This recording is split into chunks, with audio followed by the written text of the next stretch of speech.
آتا ہے ایک پارہ دل ہر فغاں کے ساتھ، آتا ہے ایک پارہ دل ہر فغاں کے ساتھ، تارے نفس کا مند شکار اثر ہے آج۔ السلام علیکم ناظرین، مرزا غالب کا ایک بہت ہی خوبصورت شعر، ایک انتہائی لطیف شعر لے کر آپ کی خدمت میں حاضر ہو رہا ہوں۔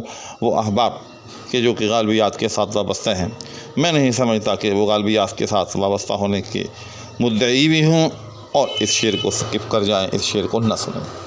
مجھے پورا یقین ہے کہ وہ اس شعر کو آخر تک ضرور دیکھیں سنیں گے۔ ہوئیں بلا تاخیر ویڈیو شروع کرتے ہیں۔ سب سے پہلے شعر میں موجود مشکل الفاظ کا ایک جائزہ۔ آتا ہے ایک پارہ دل، پارہ فارسی میں جو ہے وہ ٹکڑے کو کہتے ہیں۔ آپ کو معلوم ہی ہوگا کہ قرآن کریم کے جو پارے ہوتے ہیں ان کو بھی پارہ کہا جاتا ہے، بلکہ سی پارہ کہا جاتا ہے، سپارہ۔ تو سی پارہ، سی 30 یعنی 30 ٹکڑے، تو چونکہ قرآن کریم کو 30 حصوں میں تقسیم کیا جاتا ہے تو اس لیے سی پارہ ایک حصے کو کہتے ہیں، یعنی 30ویں حصے کو۔ تو پارہ یعنی ٹکڑا، حصہ وغیرہ۔ پارہ دل، دل کا ٹکڑا۔ فغاں، چیخ پکار۔ دوسرا مصرع، تارے نفس، نفس کا تار۔ نفس کے حوالے سے میں الگ سے ویڈیو بھی ڈال چکا ہوں، دوبارہ دہرا دیتا ہوں۔ ایک لفظ نفس ہوتا ہے، ایک لفظ نفس ہوتا ہے، دونوں میں فرق ہے۔ نفس جو ہے وہ ذات کے معنی میں ہے، جیسے کہتے ہیں کہ کل نفس ذائقۃ الموت، کہ ہر نفس کو جو ہے وہ موت آنی ہے، اس نے موت کا چکھنا ہے۔ تو نفس سے مراد یہاں ذات ہے، شخص ہے، شخصیت ہے۔ کل نفس یعنی ہر نفس، یعنی ہر شخص ذائقۃ الموت، موت کو چکھنے والا ہے۔ جبکہ نفس اگر فے کے اوپر زبر ہو تو پھر وہ سانس کو کہتے ہیں، اس ہوا کو کہتے ہیں جو ہمارے اندر سے نکلتی ہے۔ اور جب ہم آہ کھینچتے ہیں تو آہ کے وقت بھی آپ نے دیکھا ہوگا کہ سانس کی صورت میں ہی ایک ہوا سی جو ہے وہ ہمارے اندر سے خارج ہوتی ہے منہ کے راستے۔ تو یہ نفس اور نفس کے حوالے سے کچھ معروضات ہوئیں۔ تو یہاں یاد رکھیے گا، یہاں نفس نہیں ہے، نفس ہے۔ اور اس کا فیصلہ کیسے ہوگا؟ اس کا فیصلہ اس کی بحر سے ہوگا، کیونکہ یہ بحر جو ہے بحر مضارع ہے۔ مفعول و فاعلات و مفاعیل و فاعلن۔ تو جب مفعول و فاعلات و مفاعیل و فاعلن میں اس شعر کو ہم پڑھیں گے یا اس کی تختی کریں گے تو تارے نفس کا مندے، تو نفس ہی پڑھا جائے گا، یہاں نفس پڑھا ہی نہیں جائے گا۔ اس لیے میں کہا کرتا ہوں، دوبارہ کہہ رہا ہوں کہ الفاظ کو ان کے درست تلفظ میں پڑھنے کے لیے شاعر کے ساتھ ساتھ ایک عام قاری کے لیے بھی میں سمجھتا ہوں کہ بحور کا جاننا بہت ضروری ہے۔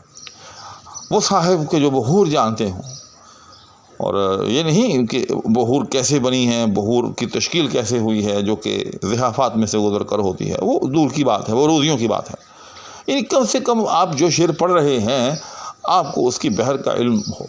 اگر آپ کو اس کی بحر کا علم ہے تو پھر یہ ہو ہی نہیں سکتا کہ آپ کسی لفظ کو اس کے درست تلفظ میں نہ پڑھیں، بلکہ آپ خود بخود اس کے ہر لفظ کو درست تلفظ میں ادا کریں گے۔ اس کے بعد آگے ہے جی کمند شکار اثر۔ کمند آپ جانتے ہی ہیں کہ کسی بھی چیز کو پکڑنے کے لیے جو رسی استعمال ہوتی ہے اس کو کمند کہتے ہیں۔ شکار اثر یعنی اثر کے شکار کی کمند، کمند شکار اثر۔ تو اس لفظی تفہیم کے بعد یا لفظی وضاحت کے بعد اب آتے ہیں شعر کی طرف۔ تو غالب کہتا ہے کہ آتا ہے ایک پارہ دل ہر فغاں کے ساتھ۔ دراصل یہ شعر غالب نے جو ہے میں سمجھتا ہوں کہ طنز کیا ہے۔ طنز کس بات پر کیا ہے کہ دیکھیں جی آج ہماری آہ میں بھی اثر پیدا ہو گیا ہے۔ چونکہ شعراء کے ہاں یہ بات بڑی معیوب ہوتی ہے کہ عاشق جو ہے وہ بیچارہ چیختا چلاتا رہے اور اس کی آہ کے اندر جو اثر ہی پیدا نہ ہو۔ یعنی یہ عاشق نام مراد کی ایک علامت ہوتی ہے کہ وہ آہیں بھرتا رہتا ہے لیکن اس کی آہ میں جو ہے وہ اثر پیدا نہیں ہو۔ تو آج غالب جو ہے وہ بہت خوش کہ دیکھیں جی آج ہماری آہ کے اندر بھی جو ہے وہ اثر پیدا ہو گیا ہے۔ یہ جو میں نے جملہ کہا نا کہ آج ہماری آہ میں بھی اثر پیدا ہو گیا ہے، یہی بات تھوڑے سے لفظوں کے ایر پھیر کے ساتھ، مشکل الفاظ کے ساتھ دوسرے مصرے میں کہی گئی ہے کہ تارے نفس کمند شکار اثر ہے آج۔ کہ تارے نفس، نفس کا تار یعنی آہ کا تار، سانس کا تار، آپ اس کو کہیں آہ کا تار، یعنی آہ کا تار کا مطلب کیا؟ آہ کی برآمدگی یا میری آہ، کمند شکار اثر ہے آج، کہ آج وہ شکار اثر کی کمند بن گئی ہے. کیونکہ کمند جو ہوتی ہے وہ رسی نما ہوتی ہے، اس میں ایک طول ہوتا ہے، ایک لمبائی ہوتی ہے.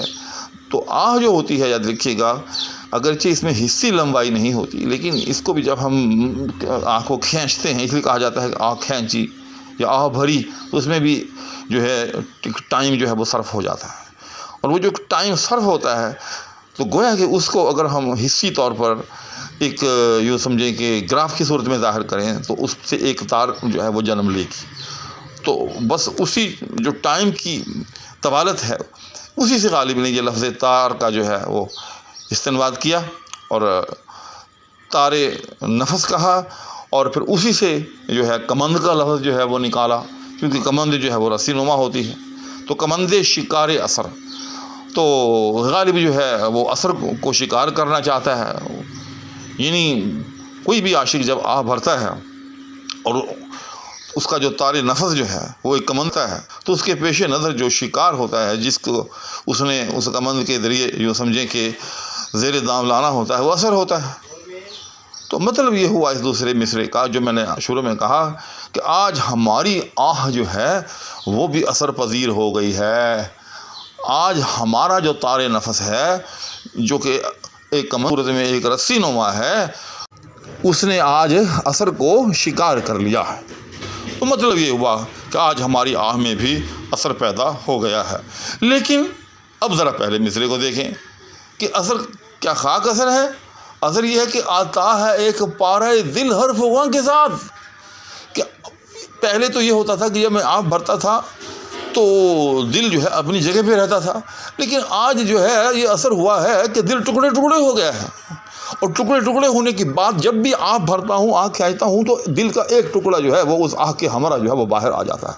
اب ذرا اندازہ لگائیں کہ کوئی عاشق جو سمجھیں کہ بامراد یا نامراد آہ بھر رہا ہو اور ہر آہ کے ساتھ جو ہے ایک پارہ دل جو ہے وہ باہر آ رہا ہو، تو اندازہ لگائیں کہ وہ کتنی میں مبتلا ہوگا، یعنی اس کے اندر کتنی نامرادی ہوگی.